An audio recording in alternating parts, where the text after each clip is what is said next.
আসসালামু আলাইকুম রহমতুল্লাহ। আজকে সকালে আমরা নাস্তায় চাপতি রেখেছি। তো এই চাপতিটা আমি কিভাবে বানালাম সেটাই আজকে আপনাদের সাথে শেয়ার করব। তো চাপতিটা আমরা গরুর মাংস দিয়ে খেয়েছি। আমি আবার একটু নারকেল কোড়া নিয়েছি। নারকেল কোড়া দিয়েও চাপতি খেতে মজা লাগে। তো সেটা আজকে দেখাবো। এখানে আমি কিছু আতপ চাল নিয়েছি, ধুয়ে সুন্দর করে পানি ঝরিয়ে নিয়েছি।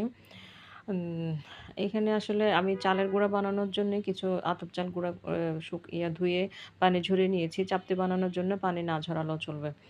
এখানে কিছু আতপ চাল আমি পানি দিয়ে একটু ব্লেন্ড করে নিয়েছি। সাথে আমি একটা ডিম আর কিছুটা লবণ দিয়ে দিচ্ছি। আ চাপটি বানানোর জন্য পানি না সারালেও চলবে।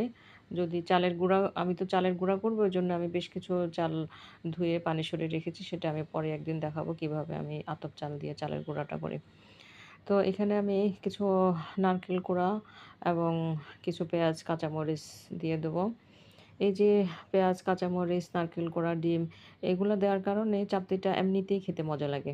কিচ্ছুর সাথে না দিলেও চলবে এমনিতেই। তো ওর সাথে মাংস রাখা যায়। আপনি মাংস দিয়ে খাওয়ার একটা টেস্ট পাবেন। আ এমনি খাওয়ার একটা টেস্ট। যে যেভাবে খেতে পছন্দ করে।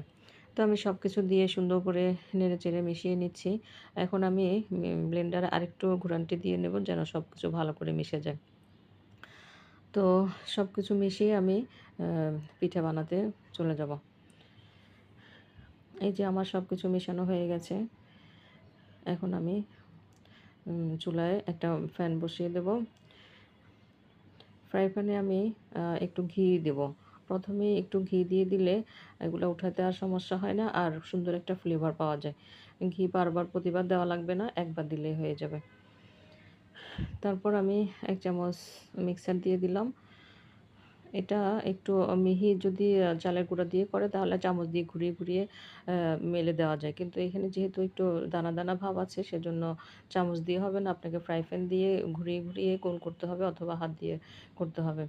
তো এই যে আমি ঢেকে দিলাম। তারপর কিছুক্ষণ পরে ঢাকনা তুলে আরও কিছুক্ষণ রাখবো। এটার গায়ের পানি যাতে শুকিয়ে যায়। একটু ক্রিসপিনেসটা আসবে।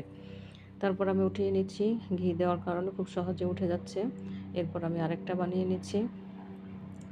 এভাবে আমি সবগুলো পিঠা এক, এক করে বানিয়ে নেব। দেখতে পাচ্ছেন কত সহজে উঠে যাচ্ছে। তো এভাবে আপনারাও বানিয়ে দেখতে পারেন। আপনারা কারা এই চাপটি বানিয়ে খেয়েছেন আমাকে জানাবেন।